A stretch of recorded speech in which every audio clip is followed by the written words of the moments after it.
In this video, we're going to be discussing the experiment to find Q factor of a damped oscillator. So, what is Q factor? Q factor is it's also called quality factor. For a damped oscillator, it's a dimensionless quantity that describes how damped a system is. So, what do you mean by damping? So, when you have simple harmonic motion, you all know what that is. It undergoes damping when there is an exponential loss of energy in the system in each cycle. So, a damped system will eventually come to rest, and Q factor determines how quickly or how slowly the system will lose energy. So, Q factor for a damped oscillating system is given by 2 pi times the energy stored divided by the energy lost in each cycle. So it tells you how many oscillations the system will undergo before coming to rest. So now, what does Q factor mean physically? So if Q factor is really high, that means that damping is lesser. And that means that the oscillator continues for many cycles before coming to rest. If Q factor is low, it means heavy damping. So very few oscillations will occur before it completely dies out. And if Q factor is very low, that's lesser than 1, then the system will be overdamped. That means that it won't oscillate at all and it will abruptly come to rest. Coming to some important formulas used in this experiment.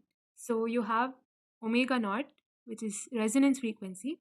It's given by 1 by root LC. So this is the resonance angular frequency. And the corresponding F naught will be omega naught by 2 pi. We all know omega equals 2 pi F, right? So in the same way. And F naught will thus be given by F naught equals 1 by 2 pi root LC. This is going to be used later on in the experiment. And then you have the formula VRMS, which is root mean square voltage, is equal to V max by root 2, where V max is the maximum voltage. And then you have the two formulas for the Q factor. So Q factor theoretically is given by omega naught by delta omega. Here omega naught is your resonance angular frequency and delta omega is the bandwidth frequency of the circuit. So it's the frequency range that produces a voltage that's equal to 1 by root 2 times V max. So Q factor is given by omega naught by delta omega. And then experimentally, you can find Q factor by the formula omega naught by 2 beta. So here omega naught again is the resonance angular frequency and beta is the damping factor. So you might have studied it in damped oscillations derivation. So beta is the damping factor here. And that we're going to determine graphically. Now let's discuss some of the apparatus that we're going to be using. So you have a signal generator. It produces the oscillations in the AC current. Then you have a resistance box, an inductor, a capacitor, and a cathode ray oscilloscope. So that's the device that you're going to be using to observe the oscillations that are produced from the signal generator. Okay, so now let's set up the circuit. So I've connected the output cable for the signal generator, channel 1 and channel 2.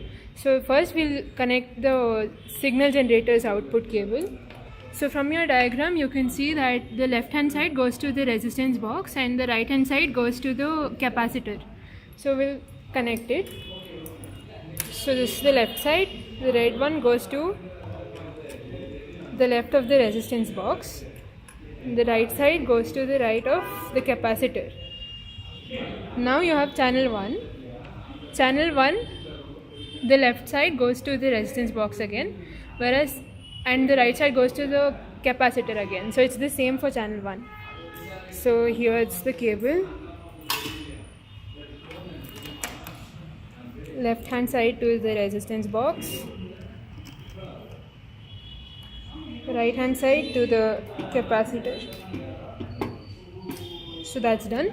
Now channel 2 will be, from your diagram, channel 2 goes to the capacitor from left and from the right. So once again, the red one will go here, black one here. So that's the main connections, and now we have to connect the inductance to the circuit. So from the right of the inductor connects to the capacitor and the left connects to the resistance box. So you have the right side to capacitor and the left side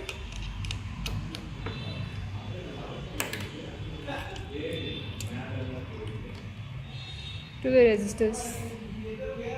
So we have all of these dials on the CRO. This is a CRO and it stands for cathode ray oscilloscope.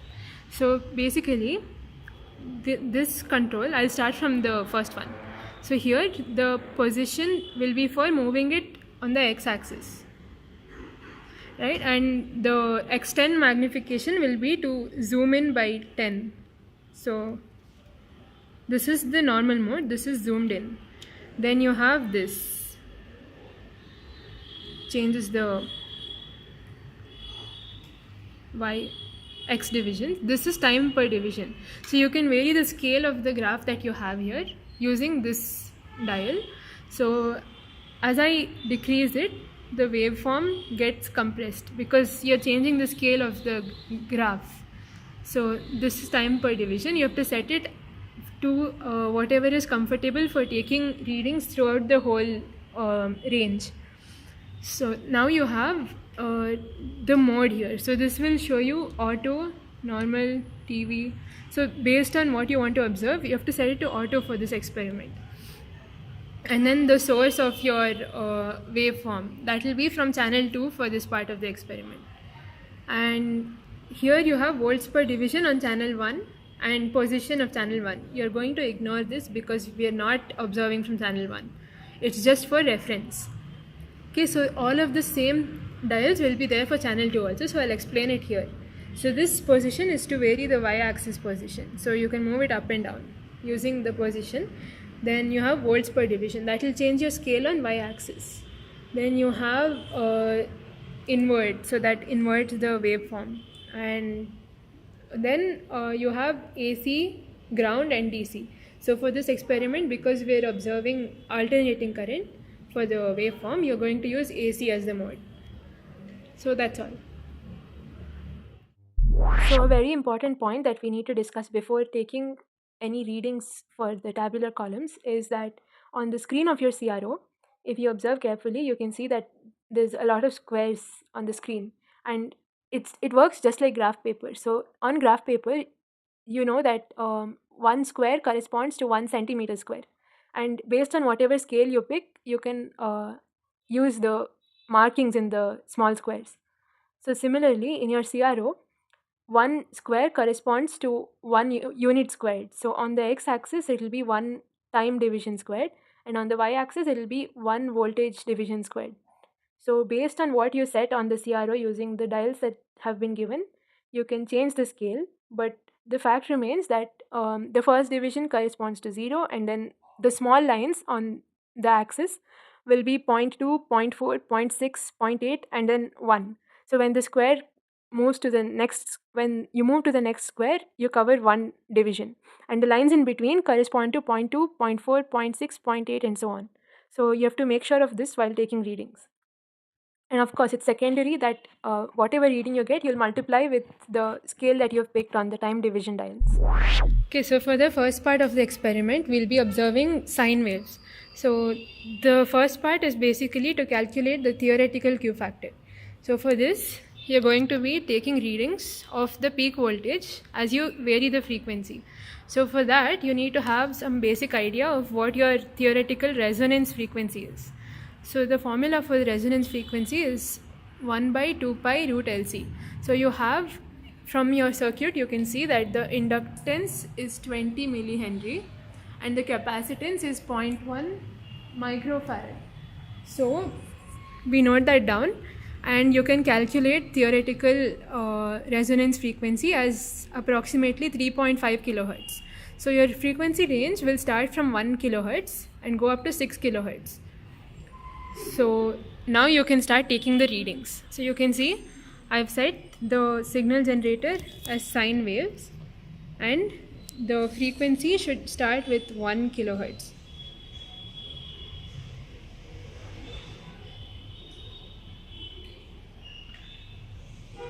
Yeah. So this is the waveform. Now you have to make adjustments to the time per division and volts per division on channel 2. So now the important thing you have to remember is that the output is going to be observed on channel 2 and not channel 1. So here you have this mode, right? You have to set it to channel 2, and even the trigger mode will be channel 2, the source of the trigger, channel 2. So when you set it like that, you can observe the waveform. Okay, so let's take readings to find the theoretical Q factor. So we're starting with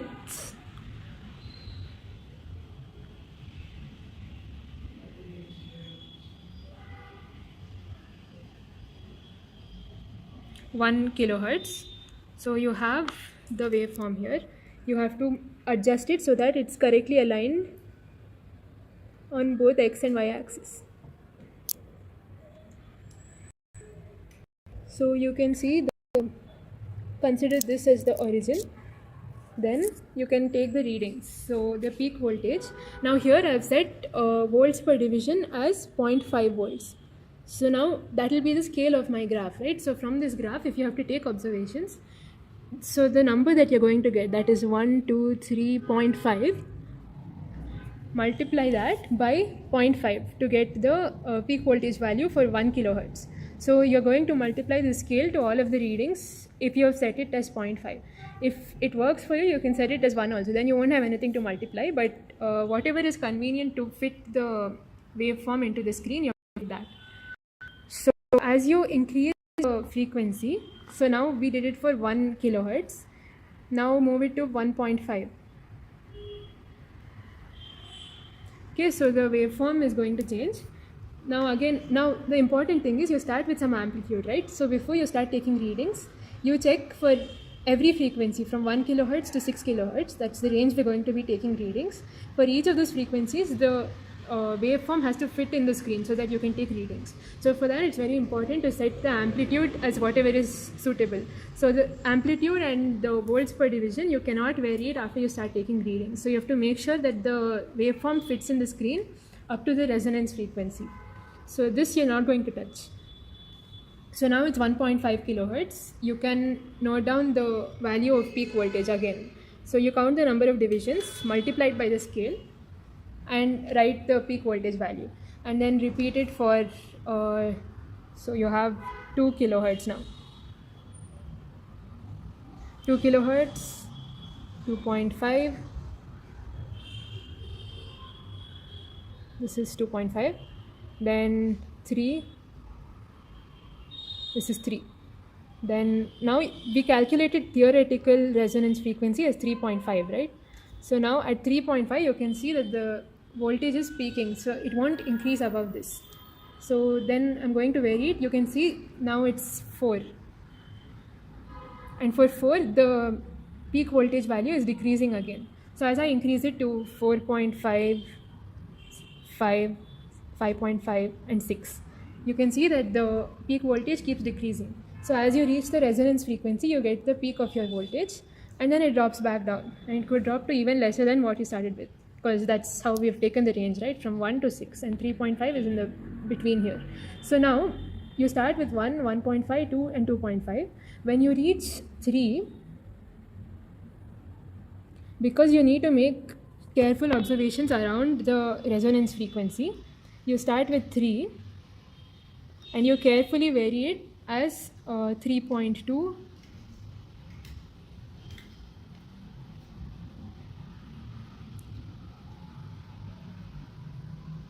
this is 3.2, 3.4, 3.6 and so on. And between 3.4 and 3.6 you will be getting your resonance frequency. So from starting from 3, you have to take every 0.2 divisions of the frequency up to 4, and then after 4 you can go back to 0.5 difference. So 4, 4.5, 5, 5.5 and 6. And once you finish the frequency readings, you can find omega, which is 2 pi f. Omega is the angular frequency. So we're going to be using that to plot the graph. So that's the first part. To plot the graph for the theoretical Q factor, you have to take values of angular frequency that we calculated in the table, if you remember, on the x-axis, and on the y-axis you have to take values of amplitude or the peak voltage that we noted down. And when you plot the graph, you'll get this kind of shape. And the peak of the graph corresponds to the maximum voltage or Vmax. And when you find Vrms, that is root mean square voltage, by the formula Vrms equals Vmax by root 2, then you can note down the corresponding, you can draw a line stretching from Vrms on the y-axis to the plotted graph. And you can see that it corresponds to some range of omega on the x-axis. And when you draw this out, you can see that you can mark delta omega on the graph. Now this delta omega will be the bandwidth of frequencies. And using the formula Q theoretical equals omega naught by delta omega, you can find the theoretical Q factor. So for the second part of the experiment, the waveform is going to be square and the frequency will be much lesser than resonance frequency. So for the first part we used this range.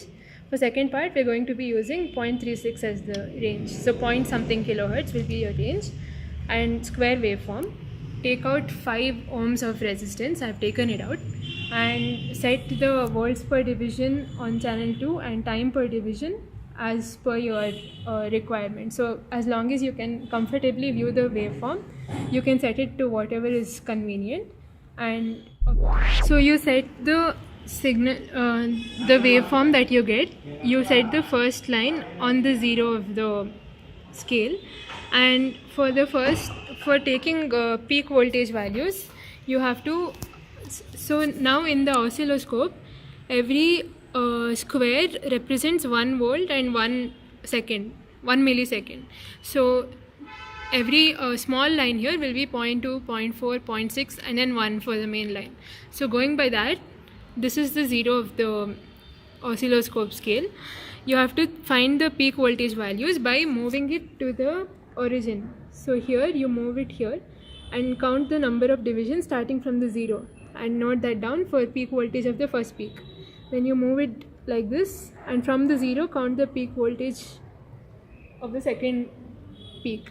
Second peak is this one.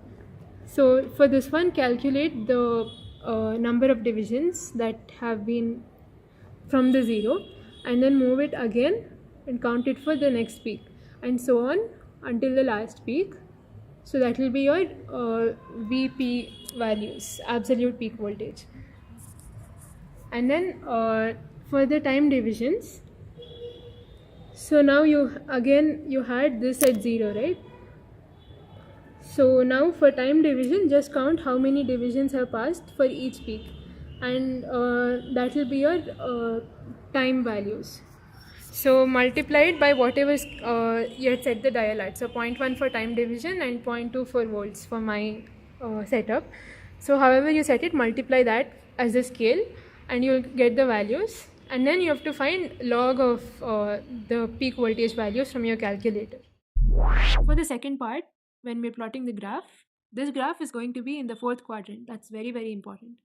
So on the x-axis, you're going to have time in milliseconds, and on the y-axis, you're going to have the natural log of the peak voltage. So when you plot the graph, you're going to get a straight line graph like this. And the slope of this graph basically gives you the value of beta, that is the damping coefficient. Now using the beta that you found from the graph, you can use the formula Q experimental is equal to omega naught by 2 beta. And when you do the calculations, you'll get the value of experimental Q factor. And the last step is going to be to find the percentage error. So you can use the formula 1 minus theoretical Q by experimental Q. And you'll get a ratio and you multiply that by 100 for the percentage error. So that's the experiment.